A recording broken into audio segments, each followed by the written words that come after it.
नमस्कार दोस्तों, मैं एस्ट्रोलॉजर श्वेतांबरा। मंगल ग्रह वृषभ राशि में गोचर करके आए हैं 5:02 पर, और वृषभ राशि में राहु पहले से मौजूद है, तो जिससे अंगारक योग का निर्माण हो रहा है। और इस अंगारक योग का विभिन्न राशियों पर क्या प्रभाव पड़ेगा, साथ ही विश्व स्तर और देश स्तर पर क्या होगा, इसके बारे में भी बताएंगे। तो अगर अभी तक आपने मेरे इस यूट्यूब चैनल एस्ट्रोलॉजी विद श्वेतांबरा को सब्सक्राइब नहीं किया है तो सब्सक्राइब कीजिए। आने वाले समय में आप अपनी राशि के अनुसार किस तरह का खान पान करें कि आपका की सेहत भी सही रहे और सुख समृद्धि भी आए, इसके बारे में भी बताऊंगी। तो आप मेरे इस चैनल को लाइक और सब्सक्राइब कीजिए, शेयर कीजिए, और जिससे आने वाली सारी जानकारियों के बारे में आप जानिए।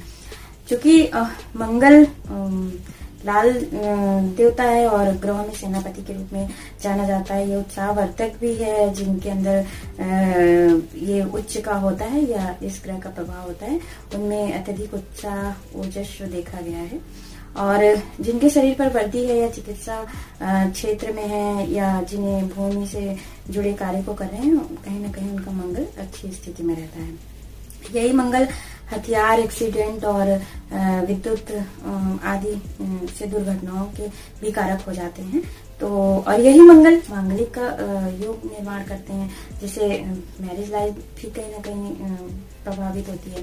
तो मंगल वृषभ राशि में गोचर किए हैं, और वृषभ राशि को का जो देवता है शुक्र है, सुंदरता, प्रजनन, सुख समृद्धि का प्रतीक है। तो और वहां पर राहु पहले से मौजूद है। राहु चूंकि रोहिणी नक्षत्र में है तो पहले ही समस्याएं आ रही है। अब मंगल चला वहां पे गोचर कर गया है, तो मंगल और राहु से अंगारक योग बन गया है। और ये अंगारक योग आपकी राशि पर क्या प्रभाव पड़ेगा दिखाएगा, इसके बारे में बता रहे हैं। लेकिन अगर आपकी अपनी कुंडली में राहु उच्च स्थिति में है, अच्छी स्थिति में है, तो मंगल दब जाएगा और राहु का ही प्रभाव ज्यादा जाएगा। लेकिन अगर मंगल अच्छी स्थिति में है तो राहु का प्रभाव कम होगा। लेकिन ये योग कहीं ना कहीं 22 फरवरी से 14 अप्रैल के बीच में आपको जरूर प्रभावित करेगा। तो जिनका चंद्रमा भी नीच का है वो इससे प्रभावित होंगे। साथ ही आपकी राशि के अनुसार किस भाव में बन रहा है, तो वो भाव तो प्रभावित होगा ही, और भाव के साथ ही मंगल और राहु की दृष्टि किस भाव पर दोनों पड़ेगी एक साथ, उसका भी प्रभाव होगा। और अगर आपकी कुंडली में मंगल की महादशा में राहु या केतु की अंतरदशा प्रत्यंतर दशा चल रही है, या राहु और केतु की अंतरदशा में मंगल की प्रत्यंतर दशा चल रही है, तो इसका भी प्रभाव होगा। जैसे जैसे ये राहु और मंगल नजदीक आते जाएंगे, इनका प्रभाव ज्यादा ही देखने लगेगा। और ये अंगारा क्यों, जिस तरह अंगारा होता है उसी तरह होता है। तो मेंटल स्ट्रेस भी देगा, माइंड स्विंग होगा। अगर आप रिलेशन में हैं तो अपयश की भी प्राप्ति हो सकती है, और सडनली चेकिंग हो गई तो वहां पर भी दुर्घटना का योग रहेगा। और देश स्तर पर, विश्व स्तर पर देखें तो प्लेन क्रैश हो सकते हैं, आतंकवादी हथियार से या करंट से या बारूद से, इस तरह की घटनाएं भी घट सकती हैं। कहीं इस तरह की चीजें घट सकती हैं। तो विभिन्न राशियों पर इसका क्या प्रभाव पड़ेगा, इसके बारे में बताएं। पर मंगल, चूंकि मंगल को यूनानी लोग कृषि की देवता के रूप में जाने जाते हैं, और ग्रेगोरियन कैलेंडर में आपने देखा है कि मार्च से तीसरा महीना होता है, और रोमन लोग इसे युद्ध का देवता कहते हैं। और हमारे पुराणों ग्रंथों में इसे भौमे कहा गया है, भूमि का पुत्र माना जाता है। और ये भी माना जाता है कि ये शिव के पसीने से उत्पन्न हुए हैं। तो ये खुद एक ओजस्वी तेजवान ग्रह है, और जब ज्यादा तेज हो जाता है तो लोग उत्साह में ज्यादा रहते हैं, उत्साह में और बड़बोलेपन में गलत काम भी कर जाते हैं। तो विभिन्न राशियों पर इसका क्या प्रभाव पड़ेगा, इसके बारे में बताएंगे। क्योंकि सबसे पहले हम देखते हैं मेष राशि। तो मेष राशि के द्वितीय भाव में ये अंगारक योग बन रहा है। तो मेष राशि वाले लोग अपनी वाणी पर नियंत्रण रखें, परिवार के साथ थोड़ा टाइम स्पेंड करें। कुछ अप एंड डाउन हो रहे हैं तो थोड़ा ध्यान दें परिवार वालों को। और चूंकि गुरु का कारक रहेगा द्वितीय भाव का, तो गुरु की पूजा करेंगे आप तो राहु कंट्रोल रहेगा, जिससे कि बहुत ज्यादा दिक्कतें तो नहीं आनी चाहिए आपके साथ। फिर भी अनिर्णय की स्थिति में रहेंगे तो बृहस्पति की पूजा कीजिए। ये अंगारक योग इस तरह रहेगा। और अगर आपकी कुंडली है तो आप मेरे YouTube चैनल पर नीचे लिंक कीजिए, मैं वहां आपकी कुंडली के अनुसार किस सिचुएशन में है मंगल और राहु और क्या प्रभाव पड़ेगा उसको उपाय को बताऊंगी। दूसरी राशि आती है वृषभ राशि, जो कि इस राशि में ही बन रहा है। तो इसका जो कारक होता है सूर्य होता है। तो इन्हें अपने क्रोध पर नियंत्रण रखना चाहिए, स्वास्थ्य को थोड़ा ध्यान रखना चाहिए, इनके अंदर उत्साह आएगा और यात्रा करें तो यात्रा इनके लिए फ्रूटफुल रहेगी।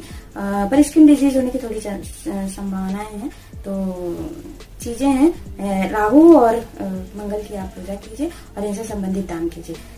तीसरी राशि आती है मिथुन राशि। मिथुन राशि के द्वादश भाव में होगा, द्वादश भाव का कारक शनि ग्रह है। तो लाभ की स्थिति आएगी लेकिन खर्च उससे ज्यादा हो जाएगा। मैरिटल स्टेटस जो है वो थोड़ा दिक्कतें कर सकते हैं। अगर कहीं रिलेशन में है तो डिस्क्लोज भी हो सकता है, अगर अभी तक आपने छिपाया था कुछ लांछन लगने के भी योग हो सकते हैं। और एक्सीडेंट का भी थोड़ा योग है, तो थोड़ा ध्यान दीजिए। और आई साइड में भी दिक्कत हो सकती है, आंख में भी चोट लगने की संभावना है लेफ्ट साइड में। तो आप शनि और राहु की पूजा करिए और मंगलवार हनुमान जी के दर्शन करने चाहिए। फोर्थ राशि आती है कर्क राशि। कर्क राशि के एकादश भाव में ये अंगारक योग बन रहा है। तो इन्हें धन लाभ होगा, सडनली अनएक्सपेक्टेड पोजीशन पे आ जाएंगे। अभी तक लग रहा था आपको कि मैं फेल हो रहा था और लेकिन आप अपने बॉडी पार्ट में पैर को फोकस कीजिएगा, चोट लगने की ज्यादा संभावना है। फिफ्थ राशि आती है सिंह राशि और इसके दसम भाव में बन रहा है और वहां पर सूर्य शनि और बृहस्पति कारक ग्रह बनते हैं। तो आप बृहस्पति चूंकि नीच का भी चल रहा है तो थोड़ी दिक्कतें देगा, लेकिन पहले से अच्छी पोजीशन में आएंगे। हाँ, अपने से नीचे जो आपके सहकर्मी हैं उनके साथ अच्छा बर्ताव करिए, उनसे मतभेद मत कीजिए और थोड़ी लड़ाई होने के चांसेस रहेंगे। तो उसे कंट्रोल रखिए, अपनी वाणी पर कंट्रोल रखिए, लेकिन पहले से आप अच्छे से सिचुएशन में आएंगे। और बृहस्पति और मंगल दोनों की पूजा कीजिए। सिक्स्थ राशि आती है कन्या राशि और कन्या के ये नवम भाव में बन रहा है और वहां का कारक ग्रह गुरु होगा। तो आपके अंदर बहुत से ज्यादा कार्य करने का मन बनेगा और यात्राएं भी होंगी, पर यात्राएं फ्रूटफुल नहीं होंगी। तो मैं यही कहूंगी कि यात्राओं को आप अवॉइड कीजिए, धन भी खर्च होगा और माइंड आपका स्विंग करेगा। तो आप निर्णय लेने से संबंधित बचिए, क्योंकि आप सही निर्णय पर नहीं पहुंचेंगे। पेट से संबंधित दिक्कतें हो सकती है, वहां पे चोट लगने की भी संभावना है। तो आप बृहस्पति के साथ मंगल की पूजा कीजिए। सेवेंथ राशि आती है तुला राशि और तुला राशि के अष्टम भाव में ये अंगारक योग बन रहा है। तो अष्टम भाव बनने से धन से संबंधित दिक्कतें आएंगी, एक्सीडेंट का भी योग है, माता भूमि वाहन से कष्ट होने की संभावना है। तो आप थोड़ा फोकस कीजिए और शनि की पूजा कीजिए, शनि के साथ मंगल की पूजा कीजिए और हनुमान जी का दर्शन कीजिए। एट्थ राशि आती है वृश्चिक राशि और वृश्चिक राशि के सप्तम भाव में ये अंगारक योग बन रहा है और वहां का कारक ग्रह शुक्र है। तो और चूंकि ये वृषभ राशि में भी बन रहा है तो शुक्र वहां से भी प्रभावित हो रहा है। तो अभी तक जो कार्य आपको लग रहा था कि हो जाएगा, उसमें व्यवधान आने की संभावनाएं हैं। और अगर आप व्यवसाय कर रहे हैं पार्टनरशिप में तो भी दिक्कतें आ सकती हैं और पार्टनरशिप में तो दिक्कतें आएंगी ही। एक ऊर्जा की आपकी अत्यधिकता आपको लगेगी कि मैं ये काम कर डालूंगा, लेकिन आप कार्य को पूर्ण नहीं कर पाएंगे। और किसी भी निर्णय में लेने से पहले सलाह लीजिए, क्योंकि आपका एक कदम ही आपकी उन्नति का कारण बन सकता है। और अगर आप रिलेशन में हैं और उसे कंटिन्यू करना चाहते हैं तो अभी ये टाइम नहीं है।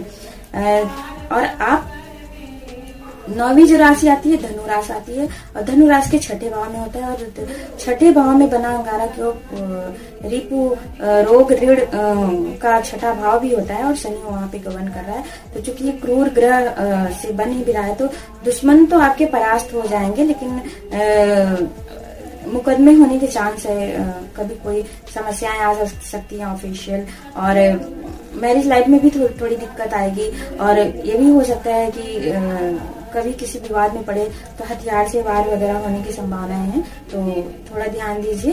और मंगल की पूजा करिए और हनुमान जी की पूजा करिए।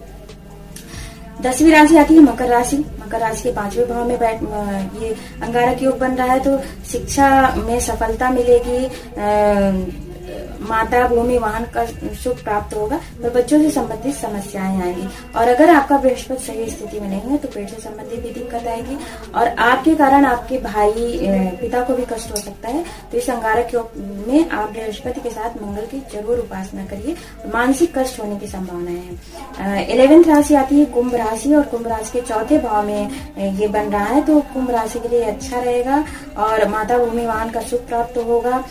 हेल्थ को थोड़ा कॉन्शियस कीजिए, के प्रति कॉन्शियस रहिए। शनि के साथ आप मंगल की पूजा कीजिए। और 12th राशि आती है मीन राशि, और मीन राशि के 3रे भाव में बनेगा जिसका मंगल कारक है, तो पराक्रम बढ़ेगा, कम्युनिकेशन जो है आपका बढ़ेगा। छोटे भाई बहन से विवाद ना करें। पिता के स्वास्थ्य को थोड़ा ध्यान दें। अभी तक आपके साथ दिक्कतें आ रही थी, लेकिन धीरे धीरे ये दिक्कतें समाप्त होगी। बृहस्पति की भी पूजा करिए। ये अंगारक योग जो बना है, इसके लिए सबसे अच्छा उपाय मैं यही कहूंगी कि मंगल और राहु का यंत्र बनाइए और एक साथ इन यंत्रों को स्थापित कीजिए और संकल्प लीजिए। संकल्प के साथ राहु और मंगल के मंत्र का जाप कीजिए और आहुति दीजिए, तब आपके ऊपर लगने वाला जो अंगारक योग है उसका प्रभाव कम होगा। लेकिन इससे सभी राशियां कुछ न कुछ तो प्रभावित होंगी।